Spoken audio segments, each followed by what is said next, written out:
안녕하세요. 김호준입니다. 단독 삼성전자 사흘째 이례적 압수수색.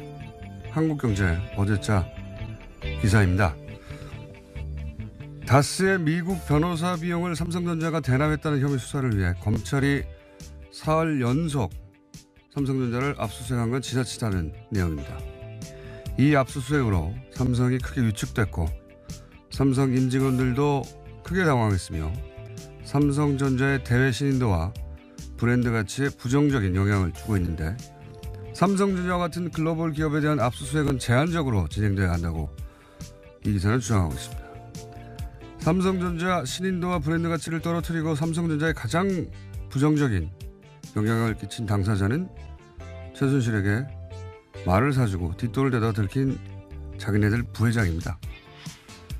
다스 소송비는 그 소송비를 대납하라고 검찰이 시킨 게 아니지 않습니까? 글로벌 기업이면 압수수색 당할 일을 애초에 하질 말았어야지 누굴 탓하나요? 이렇게 삼성 걱정해주는 기사를 볼 때마다 드는 생각이 있습니다. 저 양반은 대체 왜 삼성 걱정을 대신 해주고 있을까? 자기 앞가림하기도 바쁜 일반인들이, 월급쟁이들이, 기자들이 삼성 걱정해줄 때마다 저는 매우 웃깁니다. 삼성은 돈도 너무 많고 힘도 너무 세고 연줄도 너무 넘쳐서 대신 걱정 안 해도 끝도 없습니다. 삼성 걱정은 삼성이 알아서 하니까 기자님, 우리는 각자 본인 앞가림이나 잘하면 되는 겁니다. 김호준의 어드바이스였습니다.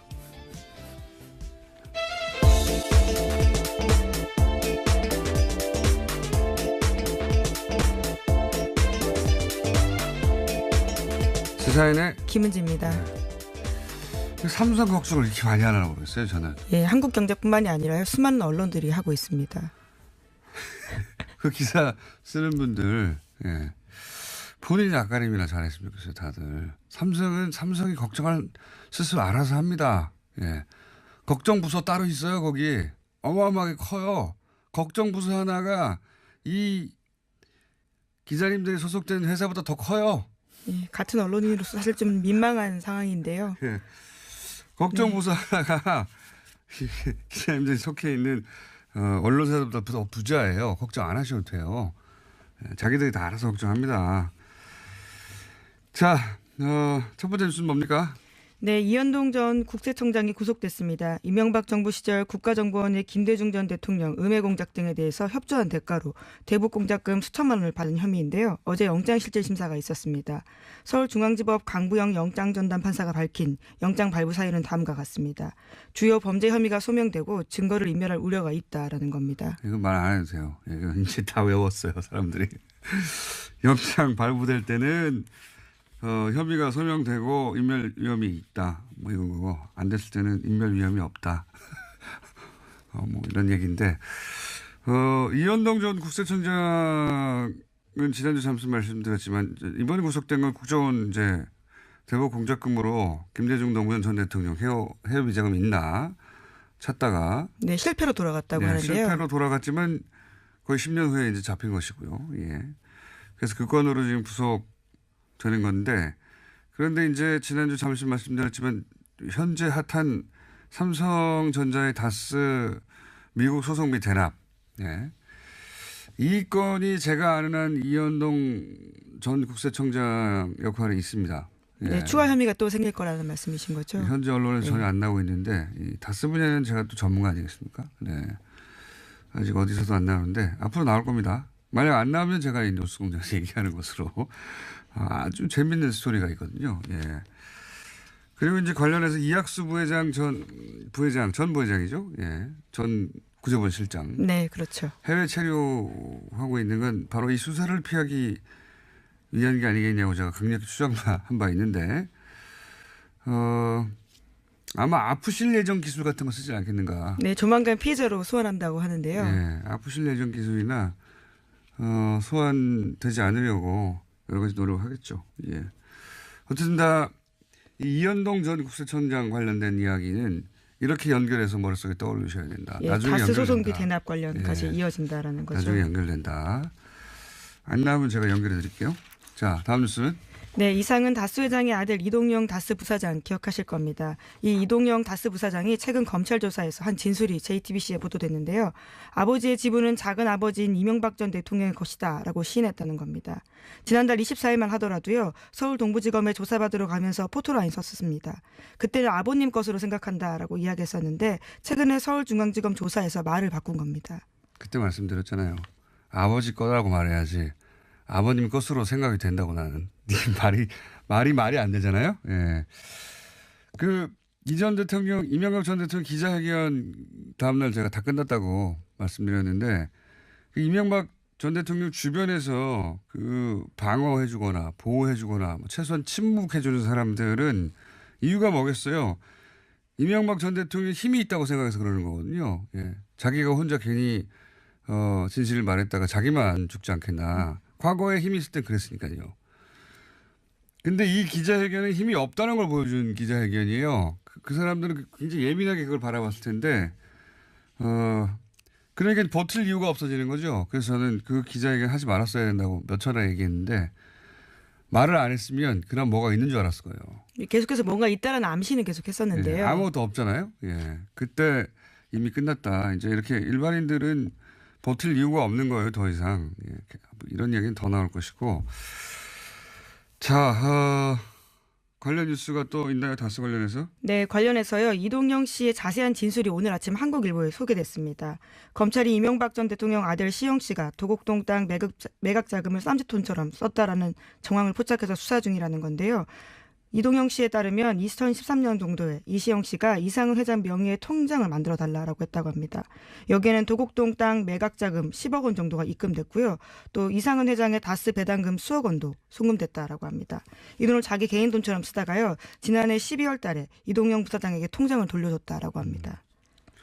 이 이야기의 골자는 한 줄로 하면 도곡동 땅 주인이 이시영 씨 아빠라는 거죠. 이명박 전 대통령. 그러지 않고선 이렇게 쓸 수가 없다라는 건데요. 네. 또 심지어 이시영 씨가 통장을 돌려주면서 이동영 부사장에게 자신이 쓴 걸로 해달라는 이야기까지 해달라고 이동영 씨가 검찰에서 진술했다라고 합니다. 도곡동 땅을 판 돈을 명의는 이상은 회장의 이름으로 돼 있는 통장에서 자기가 마음대로 썼다는 거잖아요. 그러니까 실제로 그 땅 주인은 이명박 전 대통령이다라고 하는 아주 오래된, 예, 아주 오래된, 의혹에 일단이 풀리는 건데, 이 땅이 모든 게 출발이거든요. 도곡동 땅 팔아서 다스에 들어가고, 그 돈이 BBK 들어가고, BBK에서 옵션을 벤처에서 주가 조작하고, 천억대 피해를 준 다음에, 김경준 씨가 미국에 도피한 다음에 140억 가지고 싸우다가 돌려받고, 이 모든 게 이 땅에서 출발하는 거예요. 근데 이 땅의 주인이 결국 이시영 씨 아빠다. 예, 그러지 않고서는 이시영 씨가 어떻게 썼겠냐라고 볼 수 있는 건데요. 섞었냐요? 예. 예, 발음이 꼬이네요. 죄송합니다. 발음이 꼬이는 건 제 역할인데, 예. 그 얘기입니다. 예. 이게 이렇게 연결해서 밝혀지면 이 중에서 예를 들어 주가 조작, 이런 건 엄청난 피해였거든요. 예, 주범이 되는 거죠. 예, 김경준 씨는 징역을 살았었습니다. 10년 가까이 살았죠. 예. 그리고 140억을 돌려받는데 이제 공권력을 동원한 것도 빠져나갈 수 없다. 자, 다음 뉴스는요? 네, 또 서울 동부지검은 다스의 비자금이 지금까지 알려진 120억 원이 전부가 아니다라고 밝혔는데요. 추가 비자금이 있다라는 겁니다.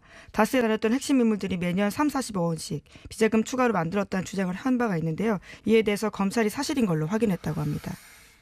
사실인 걸로 확인되겠죠. 예, 비자금도 더 많이 나올 것이다. 자, 또 뉴스가 있습니까? 다스 관련해서? 다스 관련 뉴스가 어제 많이 쏟아졌던데. 예, 다스 관련해서는 여기까지고요. 또 이제 마이크 펜스 부통령 관련된 소식 전해드리겠습니다. 귀국길에 인터뷰한 거요? 네, 워싱턴 포스트와 인터뷰를 했는데요. 해당 보도가 눈길을 끌고 있습니다. 제목부터 굉장히 눈길을 끄는데요. 펜스, 미국은 북한과 대화할 준비가 돼 있다라는 건데요. 펜스 부통령이 워싱턴 포스트 칼럼니스트 조지 로긴과 인터뷰했습니다. 여기서 문재인 대통령과의 회동에서 평창 이후에 추가적인 대북 관여를 위한 조건에 합의했다라고 하면서요. 북한이 대화를 원한다면 우리는 대화를 할 것이다라고 이야기했습니다. 펜스 부통령의 발언은 별로 주목할 필요가 없어요. 부인이 대북 정책을 결정할 위치에 있지 않고, 예, 트럼프 대통령이 2인자를 두지 않는 사람이라 이 발언은 트럼프 대통령이 허락한 발언이다. 혹은 그 이전부터 예정된 예를 돌아가는 길에 이 정도 말을 한다라는 예정된 동선하에 나온 인터뷰라고 봅니다. 갑자기 자기가 스스로 이렇게 생각해서 백악관이 아무런 전제 없이 일단 초기 대화를 하겠다고 본인이 판단해서 비행기 안에서 갑자기 인터뷰한 것이 아니다. 네, 이와 관련해서도 그렇게 밝혔는데요. 펜스 부통령은 한국에 체류하는 동안 매일 트럼프 대통령과 협의했다라고 밝혔다고 합니다. 지시를 받았다. 예. 정확하게. 네, 이번 발언은 그래서 트럼프 대통령 의중이 반영됐다라고 볼 수 있는 거죠. 당연한 겁니다. 부통령은 이런 거 결정 못해요. 예. 그리고 힘이 센 부통령들이 가끔 있어요. 드물게. 그런 케이스도 아니기 때문에. 자, 다음 뉴스는요. 네, 북한의 핵실험 및 탄도미사일 시험 발사 잠정 중단 가능성을 시사했다라는 한국일보 보도가 있는데요. 제1본 조선인 총연합회, 그러니까 조선 총령 기관지인 조선신보를 보고 분석한 내용입니다. 민족사의 대전환을 예고하는 대통령 방북 초청이라는 제목의 기사인데요. 내용을 그대로 인용하면 남북 대화 관계 개선의 흐름이 이어지는 기간 동안에 북측이 핵실험이나 탄도로켓 시험 발사를 단행하지 않을 거라고 보는 것이 논리적으로 현실적으로 타당하다라고 주장했습니다. 말을 꼬기는 정말 어쨌든 일본에서 조총련계 기간지 통해 가지고 이게 잘 되면 우리가 동결하겠다. 핵 관련해서. 북한의 입장을 슬쩍 내보이는 거죠. 이 클린턴 정부 말기에 거의 평화 협정 맺어지기 직전까지 갔었어요. 예, 그때 캘리포니아에서 말도 안 되게 이제 부시가 뒤집어져 가지고 당선되지만 않았어도 정말 직전까지 갔었거든요. 예. 클린턴 대통령 때 모든 게 해결될 뻔했어요. 네, 모든 게 미국 막판에. 정권이 교체가 되면서. 네. 예. 근데 막판에 이제 부시 들어서면서 모든 게 또 원점으로 되돌아갔지만 그때보다 지금은 더 어렵죠. 그때는 김대중 전 대통령과 클린턴의 조합으로 거의 이거 해결되나 보다 하는 막판까지 갔다가 다 무산됐지 않습니까? 이번이 20년 만에 다시 돌아온 기회예요. 예, 과연 가능할지. 근데 또 상대는 트럼프 대통령이라 과연 가능할지 모르겠으나 훨씬 더 어려운 상황이긴 한데 근데 훨씬 더 트럼프 대통령이 자기 생각만 하는 사람이라 저는 오히려 가능할 수 있다는 생각을 자꾸 합니다. 자기가 노벨 평화상 받으려고 저는 노벨 평화상 받으려고 한다고 생각하거든요. 트럼프 대통령이 오바마 대통령을 넘어서기 위해서 노벨 평화상을 받기 위해서 극적인 뭔가 할 것 같은데 그게 대북 문제 아니겠는가. 네, 평화협정을 끌어낸다면 그 또한 가능한 시나리오라고 생각할 것 같습니다. 트럼프 대통령이 말도 안 되게 노벨 평화상 받을 수도 있어요. 오로지 우리에게 평화를 주기 위해서가 아니라 자기가 상을 받으려고 그렇게 할 수도 있다는 생각을 저는 계속합니다. 작년부터. 자, 다음 뉴스는 뭡니까? 네, 강원랜드 채용 비리에 대한 윗선의 수사 외압을 폭로한 안미영 검사 기억하실 텐데요. 안 검사가 어제 수사단에 참고인으로 출석해서 진술했습니다. 안 검사는 강원랜드 전 사장에 대해서 구속영장을 3번이나 청구했는데 3번 다 대검에서 반려됐다라고 밝혔습니다. 이게 핵심은 사실은 권성동 의원이죠. 지금 현재. 이 사건 초기부터 채용 비리 리스트에 그 리스트에 종이에 써 있어요. 권성동 의원의 이름이. 예, 지원자, 청탁자 이름이 나란히 쓰여 있긴 합니다. 예, 청탁자 이름이 나란히 써 있고 그리고 이제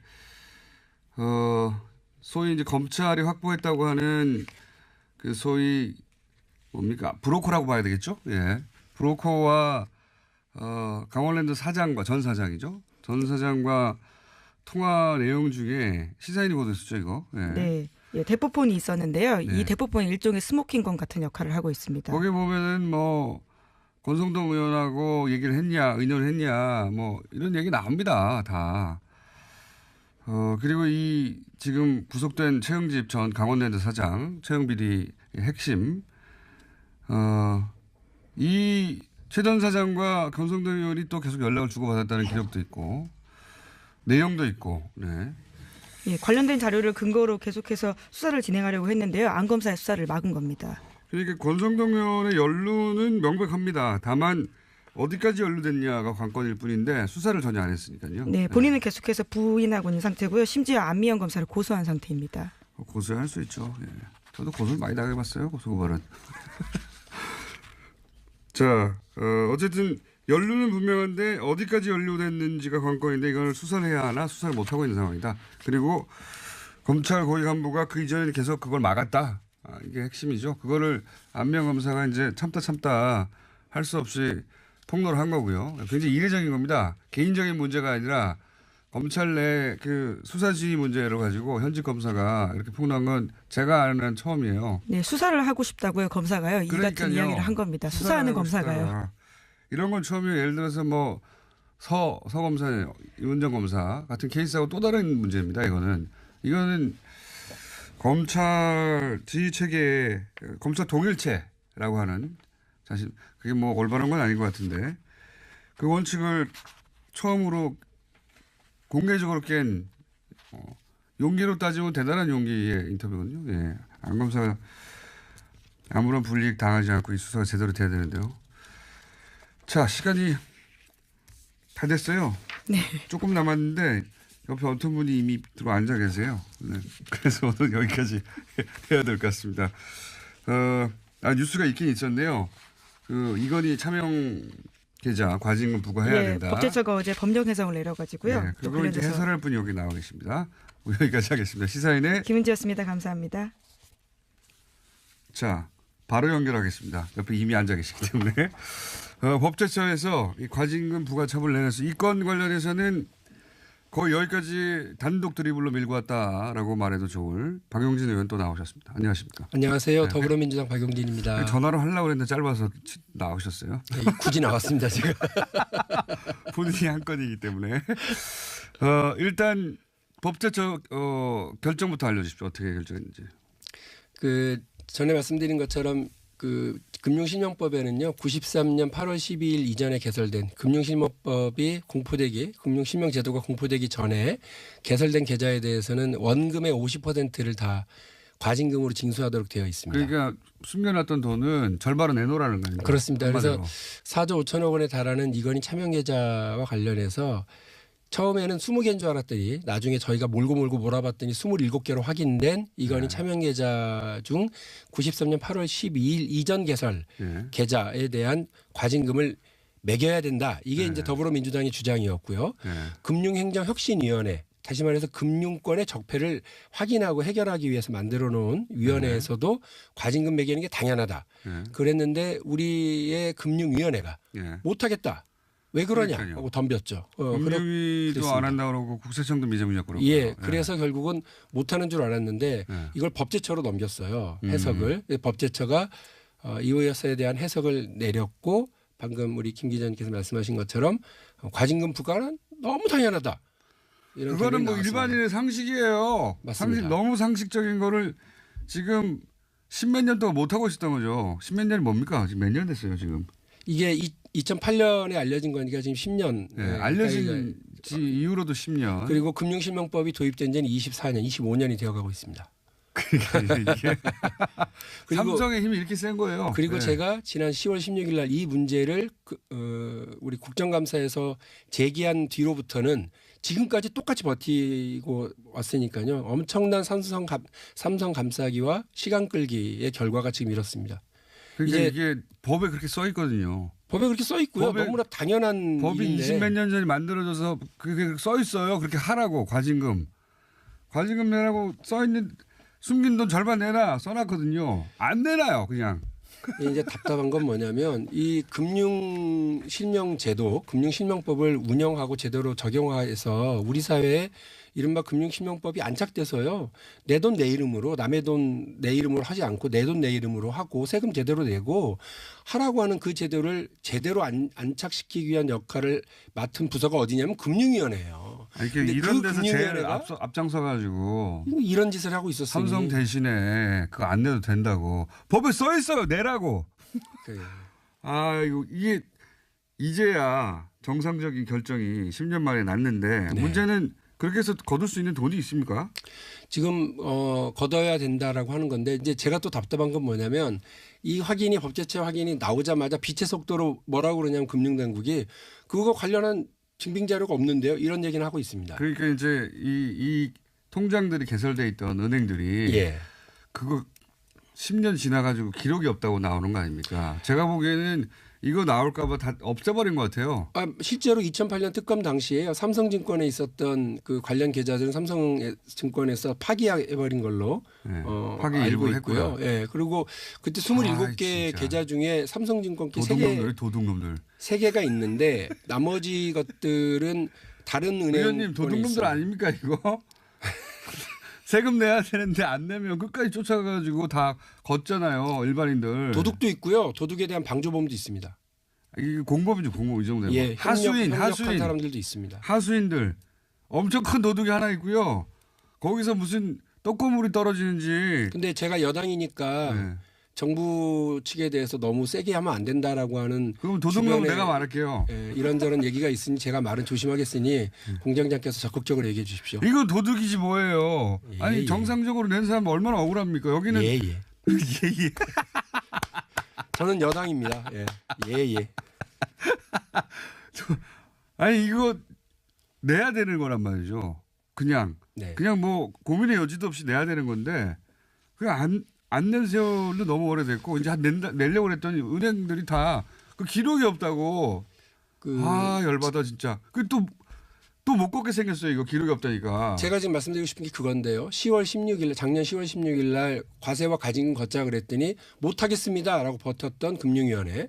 그리고 또 2주 뒤에 세금은 거둘게요. 이렇게 태도를 바꿨죠. 세금 얼마 안 되잖아요. 네. 그리고 또 제가 막 몰아붙이니까 과징금 거두라 그랬더니 과징금은 못 걷습니다. 버텼던 금융위원회가 이번에 법제처 해석으로 거둬야 되게 생겼습니다. 그랬더니 은행이 나타났어요. 은행에 기록이 자료가 없습니다. 없다 이렇게 얘기를 하는데요. 그럼 처음부터 은행이 기록이 없어서 싸우는 거 의미 없어요. 그러든가. 그런데요. 저는 하고 싶은 말이 그겁니다. 제가 그 방법까지 가르쳐 줘야 됩니까? 네? 어떻게 해야 됩니까? 세금 걷어야 되고 과징금 걷어야 된다라고 하는 거 다시 환기시켜주고 여기까지 왔는데 네. 이제 그 증빙 자료까지 제가 찾아야 되냐고요. 그와 관련해서 자기들이 찾아야 되고. 증빙자료를 찾을 방법이 있어요? 있죠. 아니 자기들이 해야죠. 이 관련해서 어떻게든 추징이 가능한 추정 자료들을 확인할 수 있어요. 의원님 2008년도에 손에 뭐 쥐고 있는 거 계십니까? 2008년도에 삼성 특검이 있었고 그 관련 자료들이 지금 다 남아 있어요. 손에 쥐고 있으면 놓고 가세요 그러면. 예? 아직 손에 쥐는 건 없으시고요? 제가 그 여당인데요, 뭐. 예. 그래서 이 문제에 대해서는 예. 정부 관료들이 금융위원회가요 없어요, 못해요, 안 해요, 나 몰라요가 아니라 책임 있는 태도를 보여줘야 된다는 것이 제 은행을 입장입니다. 또 압수수색해야 됩니까? 그러면 어떻게 해야 돼요 도대체? 이 좀 내라고 제발. 금융위원회하고 금융감독원은요 압수수색할 것 없이 시중은행들에게 관련 자료를 내출하라고 할 수 있는 권한이 있고요. 아니 근데 뭐 보관 시한 뭐 이런 거 내놓으면서 이게 이제 지나서 할 수가 없다. 이러면 어떡합니까? 제가 알기로 93년 이전 계좌 특히나 현명관 삼성전자 부회장이 예전에 했던 말이 있습니다. 88년도에 개설된 내 계좌에 있는 2천억 원의 돈은 내 돈이 아니다. 네. 기자들과 인터뷰에서 했던 얘기예요. 그 이건희 씨 거다. 네. 이렇게 얘기를 한 적이 있거든요. 그렇게 해서 제가 추정을 했었던 바가 있고요. 네. 그러니까 그런 노력들을 증언을 모으든지 관련 그 당시에 은행 직원들의 이걸 모으든지 해서 확인하고 찾아낼 노력들은 안 하고요. 뭐 못 걷어요. 이 얘기부터 한다는 게 말이 돼요. 아니 그 은행이 바로 튀어나오는 것도 웃겨요. 이게 금융감독원의 발언입니다. 그 은행이 아니라. 예. 금융감독원은 직원. 예. 은행한테 들었겠죠. 당연히. 제가 볼 때는 확인을 얼마나 했었는지도 모르겠고요. 네. 예, 이와 관련해서 좀 책임 있게 했으면. 싹 정리해보자면 예. 93년 법이 바뀌면서 그때까지 숨겨놨던 돈이 있잖아요. 다른 사람 이름으로. 복잡하게 생각할 거 없습니다. 숨겨놨던 돈이에요. 그 돈에 한 4조 정도 되는데 그 과징금이 그때 당시 법률로도 지금도 마찬가지고요.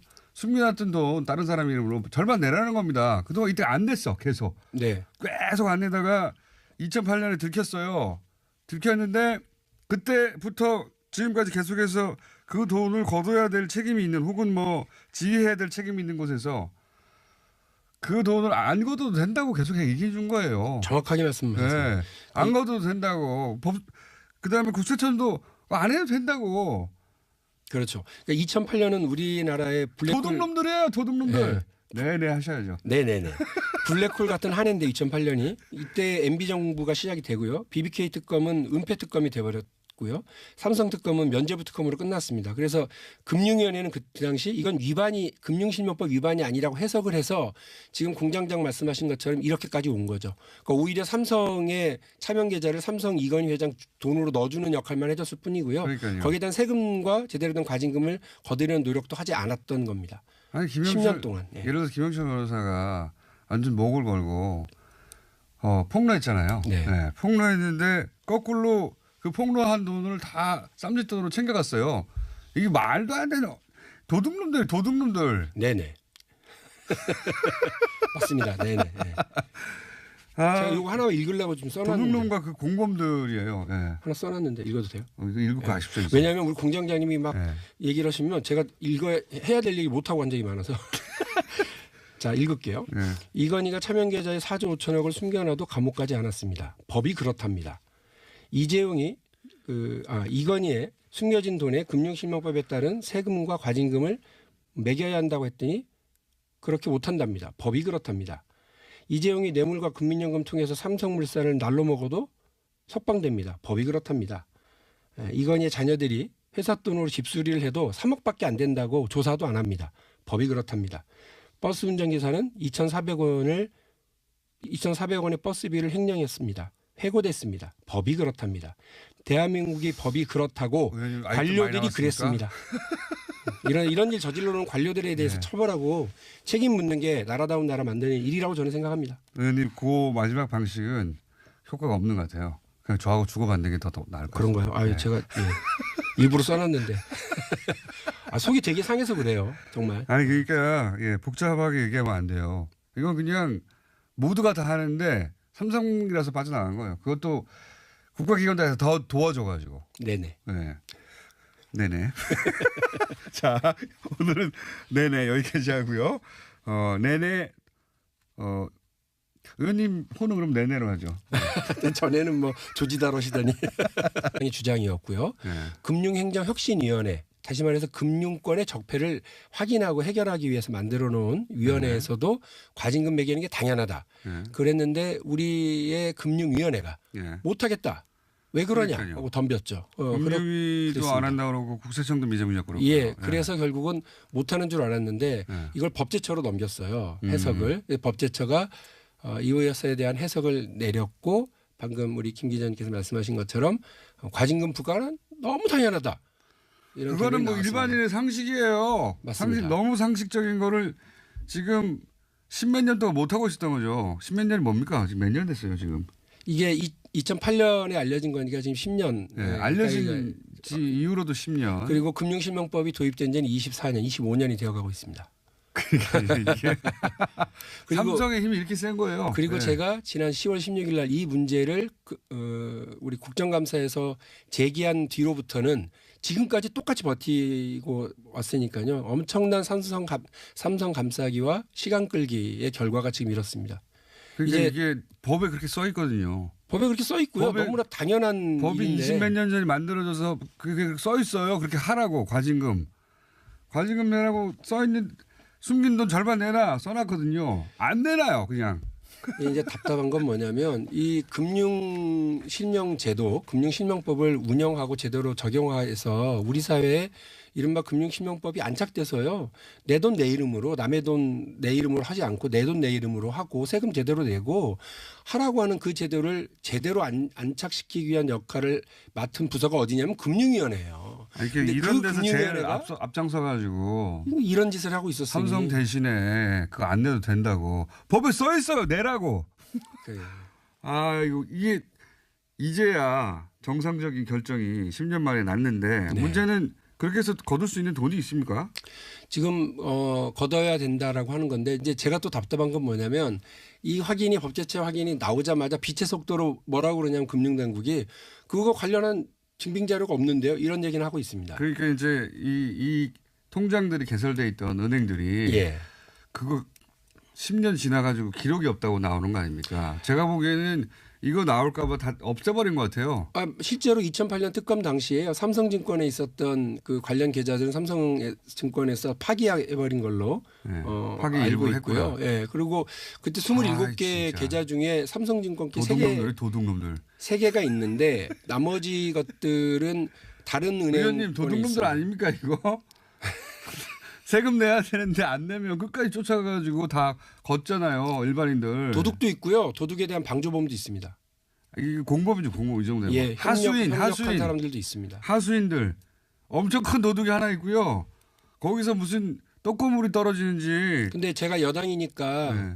정부 측에 대해서 너무 세게 하면 안 된다라고 하는. 그럼 도둑놈 주변에 내가 말할게요. 이런저런 얘기가 있으니 제가 말은 조심하겠으니 공장장께서 적극적으로 얘기해 주십시오. 이건 도둑이지 뭐예요. 예, 아니 예. 정상적으로 낸 사람 얼마나 억울합니까? 여기는 예. 예.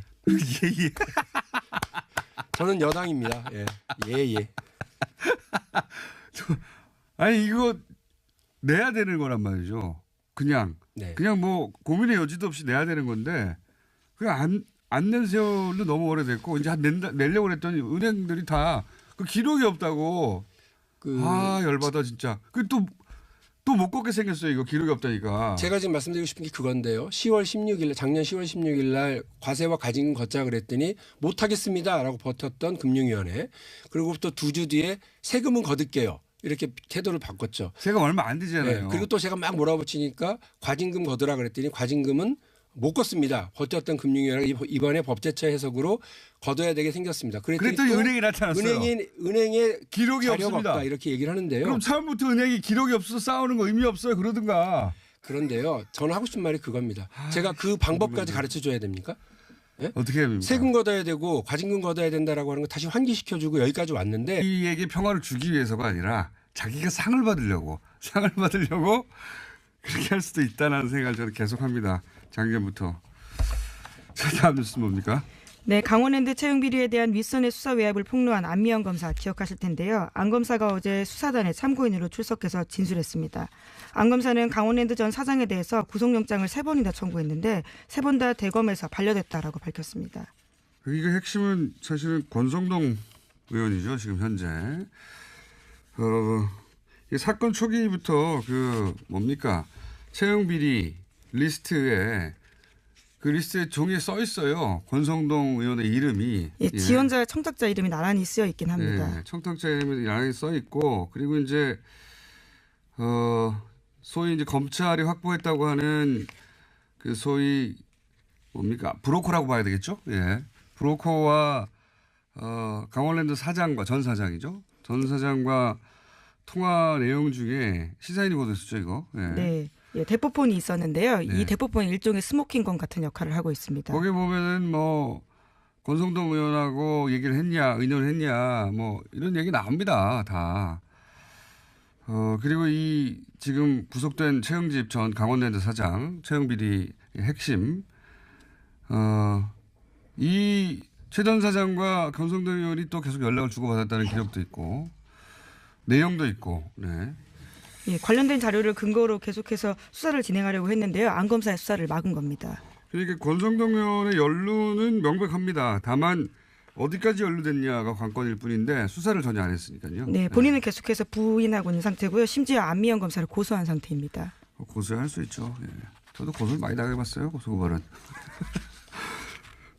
자, 어쨌든 연루는 분명한데 어디까지 연루됐는지가 관건인데 이걸 수사를 해야 하나 수사를 못하고 있는 상황이다. 그리고 검찰 고위 간부가 그 이전에 계속 그걸 막았다.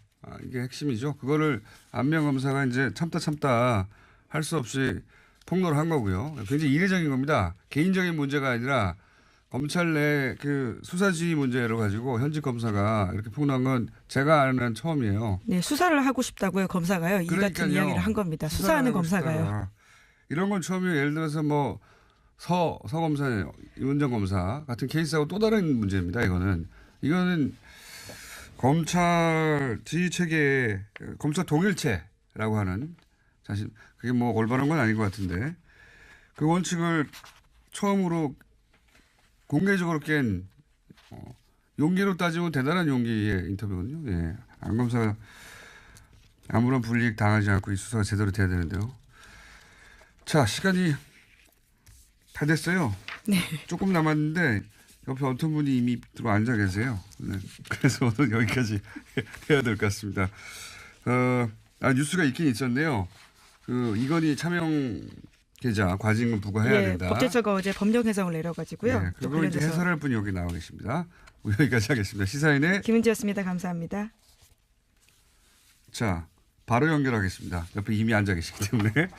법제처에서 이 과징금 부과 처분을 내려서 이 건 관련해서는 거의 여기까지 단독 드리블로 밀고 왔다라고 말해도 좋을 박용진 의원 또 나오셨습니다. 안녕하십니까? 안녕하세요. 네. 더불어민주당 박용진입니다. 전화로 하려고 했는데 짧아서 나오셨어요. 네, 굳이 나왔습니다. 제가.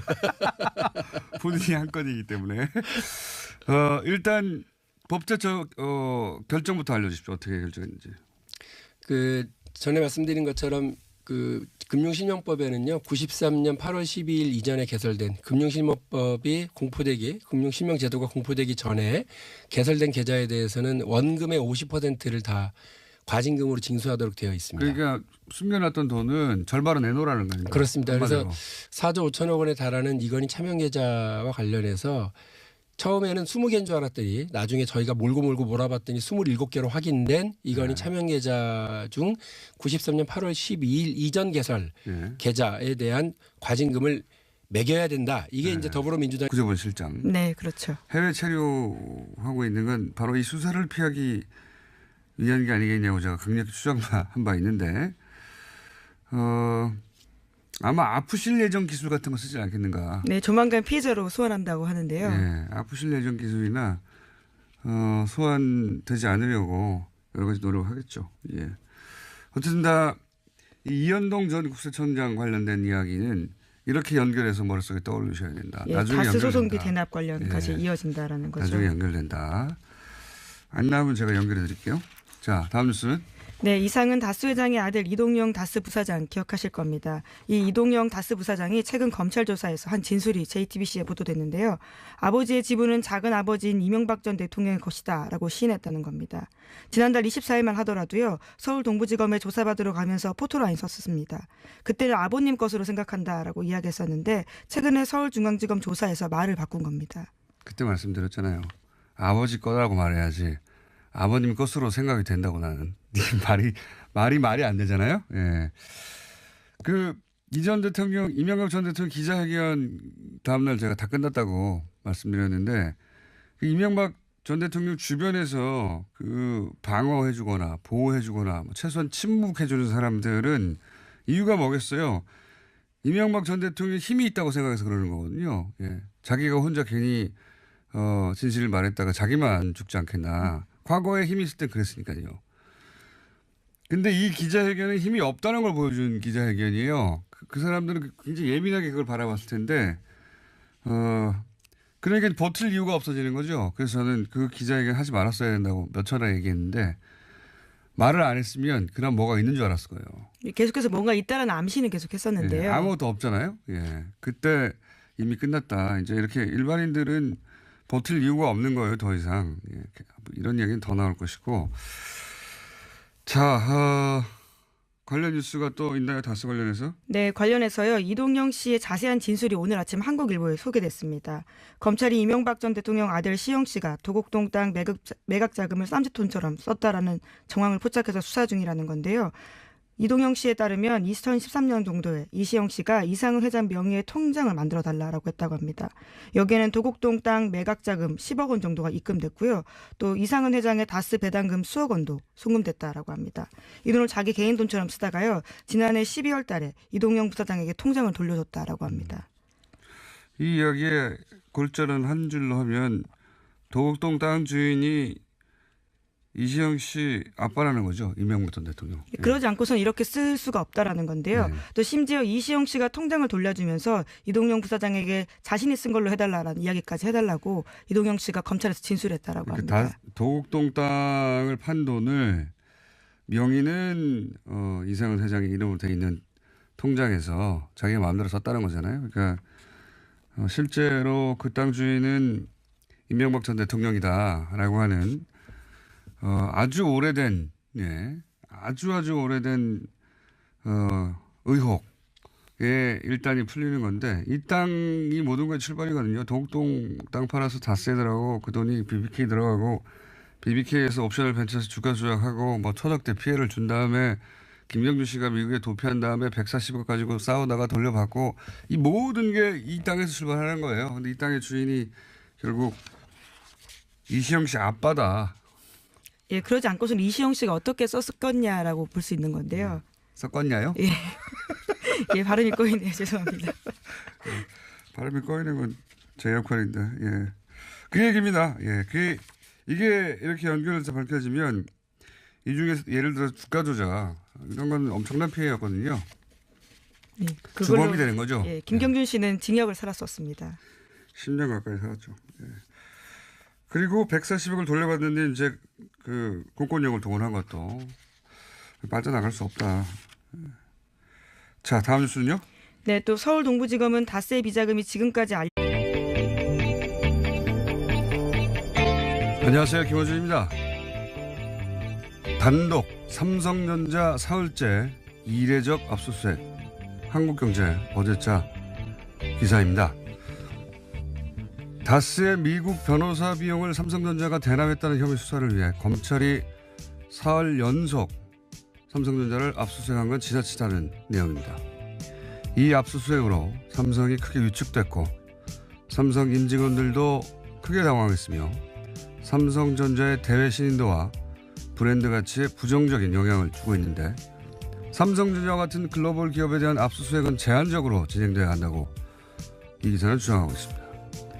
삼성전자 신인도와 브랜드 가치를 떨어뜨리고 삼성전자에 가장 부정적인 영향을 끼친 당사자는 최순실에게 말을 사주고 뒷돈을 대다 들킨 자기네들 부회장입니다. 다스 소송비는 그 소송비를 대납하라고 검찰이 시킨 게 아니지 않습니까? 글로벌 기업이면 압수수색 당할 일을 애초에 하질 말았어야지 누굴 탓하나요? 이렇게 삼성 걱정해주는 기사를 볼 때마다 드는 생각이 있습니다. 저 양반은 대체 왜 삼성 걱정을 대신 해주고 있을까? 자기 앞가림하기도 바쁜 일반인들이 월급쟁이들이 기자들이 삼성 걱정해줄 때마다 저는 매우 웃깁니다. 삼성은 돈도 너무 많고 힘도 너무 세고 연줄도 너무 넘쳐서 대신 걱정 안 해도 끝도 없습니다. 삼성 걱정은 삼성이 알아서 하니까 기자님 우리는 각자 본인 앞가림이나 잘하면 되는 겁니다. 김호준의 어드바이스였습니다.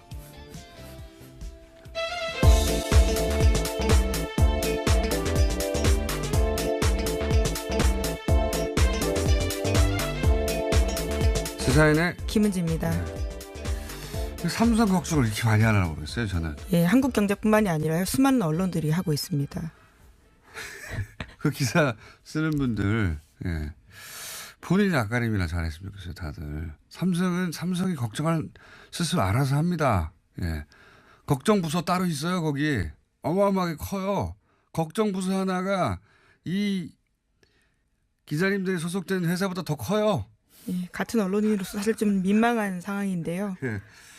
걱정 부서 하나가 기자님들이 속해 있는 언론사보다 더 부자예요. 걱정 안 하셔도 돼요. 예, 자기들이 다 알아서 걱정합니다. 자, 첫 번째 뉴스는 뭡니까?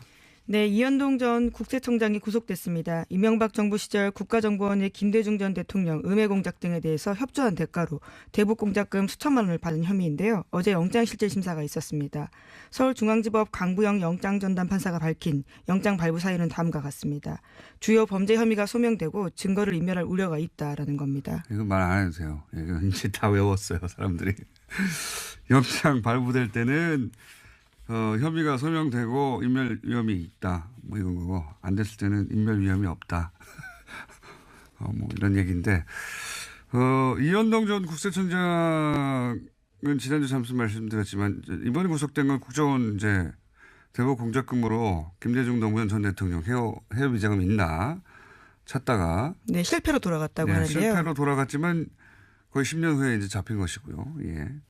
그래서 그 건으로 지금 구속되는 건데 그런데 이제 지난주 잠시 말씀드렸지만 현재 핫한 삼성전자의 다스 미국 소속 및 대납. 예. 이 건이 제가 아는 한 이현동 전 국세청장 역할이 있습니다. 예. 네, 추가 혐의가 또 생길 거라는 말씀이신 거죠? 현재 언론에 네. 전혀 안 나오고 있는데 이 다스 분야는 제가 또 전문가 아니겠습니까? 네. 아직 어디서도 안 나오는데 앞으로 나올 겁니다. 만약 안 나오면 제가 이 뉴스공장에서 얘기하는 것으로 아주 재밌는 스토리가 있거든요. 예. 그리고 이제 관련해서 이학수 부회장 전 부회장이죠. 예. 전 알려진 120억 원이 전부가 아니다라고 밝혔는데요. 추가 비자금이 있다라는 겁니다. 다스에 다녔던 핵심 인물들이 매년 3, 40억 원씩 비자금 추가로 만들었다는 주장을 한 바가 있는데요. 이에 대해서 검찰이 사실인 걸로 확인했다고 합니다. 사실인 걸로 확인되겠죠. 예. 비자금도 더 많이 나올 것이다. 자, 또 뉴스가 있습니까? 다스 관련해서 다스 관련 뉴스가 어제 많이 쏟아졌던데. 예, 다스 관련해서는 여기까지고요. 또 이제 마이크 펜스 부통령 관련된 소식 전해드리겠습니다. 귀국길에 인터뷰한 거요? 네, 워싱턴 포스트와 인터뷰를 했는데요. 해당 보도가 눈길을 끌고 있습니다. 제목부터 굉장히 눈길을 끄는데요. 펜스, 미국은 북한과 대화할 준비가 돼 있다라는 건데요. 펜스 부통령이 워싱턴 포스트 칼럼니스트 조지 로긴과 인터뷰했습니다. 여기서 문재인 대통령과의 회동에서 평창 이후에 추가적인 대북 관여를 위한 조건에 합의했다라고 하면서요. 북한이 대화를 원한다면 우리는 대화를 할 것이다라고 이야기했습니다. 펜스 부통령의 발언은 별로 주목할 필요가 없어요. 본인이 대북 정책을 결정할 위치에 있지 않고, 예, 트럼프 대통령이 2인자를 두지 않는 사람이라, 예, 이 발언은 트럼프 대통령이 허락한 발언이다. 혹은 그 이전부터 예정된 예를 돌아가는 길에 이 정도 말을 한다라는 예정된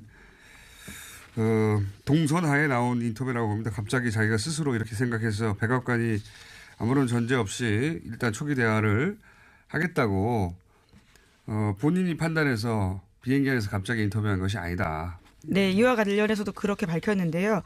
펜스 부통령은 한국에 체류하는 동안 매일 트럼프 대통령과 협의했다라고 밝혔다고 합니다. 지시를 받았다. 예. 정확하게. 네, 이번 발언은 받았다. 그래서 트럼프 대통령 의중이 반영됐다라고 볼 수 있는 거죠.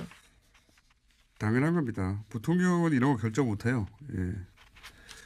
그리고 힘이 센 부통령들이 가끔 있어요. 드물게. 그런 케이스도 아니기 때문에. 자, 다음 뉴스는요. 네, 북한의 핵실험 및 탄도미사일 시험 발사 잠정 중단 가능성을 시사했다라는 한국일보 보도가 있는데요. 제1본 조선인 총연합회, 그러니까 조선총련 기간지인 조선신보를 보고 분석한 내용입니다. 민족사의 대전환을 예고하는 대통령 방북 초청이라는 제목의 기사인데요. 내용을 그대로 인용하면 남북대화 관계 개선의 흐름이 이어지는 기간 동안에 북측이 핵실험이나 탄도로켓 시험 발사를 단행하지 않을 거라고 보는 것이 논리적으로 현실적으로 타당하다라고 주장했습니다. 말을 꼬기는 정말. 어쨌든 일본에서 조총련계 기간지 통해 가지고 이게 잘 되면 우리가 동결하겠다. 핵 예, 관련해서. 북한의 입장을 슬쩍 내보이는 거죠. 이 클린턴 정부 말기에 거의 평화 협정 맺어지기 직전까지 갔었어요. 예, 그때 캘리포니아에서 말도 안 되게 이제 부시가 뒤집어져 가지고 당선되지만 않았어도 정말 직전까지 갔었거든요. 예. 클린턴 대통령 때 모든 게 해결될 뻔했어요. 네, 모든 근데 게 미국 막판에. 정권이 교체가 되면서 네. 예. 근데 막판에 이제 부시 들어서면서 모든 게 또 원점으로 되돌아갔지만 그때보다 지금은 더 어렵죠. 그때는 김대중 전 대통령과 클린턴의 조합으로 거의 야 이거 해결되나 보다 하는 막판까지 갔다가 다 무산됐지 않습니까? 이번이 20년 만에 다시 돌아온 기회예요. 예, 과연 가능할지. 근데 또 상대는 트럼프 대통령이라 과연 가능할지 모르겠으나 훨씬 더 어려운 상황이긴 한데 근데 훨씬 더 트럼프 대통령이 자기 생각만 하는 사람이라 저는 오히려 가능할 수 있다는 생각을 자꾸 합니다. 자기가 노벨 평화상 받으려고 저는 노벨 평화상 받으려고 한다고 생각하거든요. 트럼프 대통령이 오바마 대통령을 넘어서기 위해서 노벨 평화상을 받기 위해서 극적인 뭔가 할 것 같은데 그게 대북 문제 아니겠는가. 네, 평화협정을 끌어낸다면 그 또한 가능한 시나리오라고 생각할 것 그렇죠. 같습니다. 트럼프 대통령이 말도 안 되게 노벨 평화상 받을 수도 있어요. 오로지 우리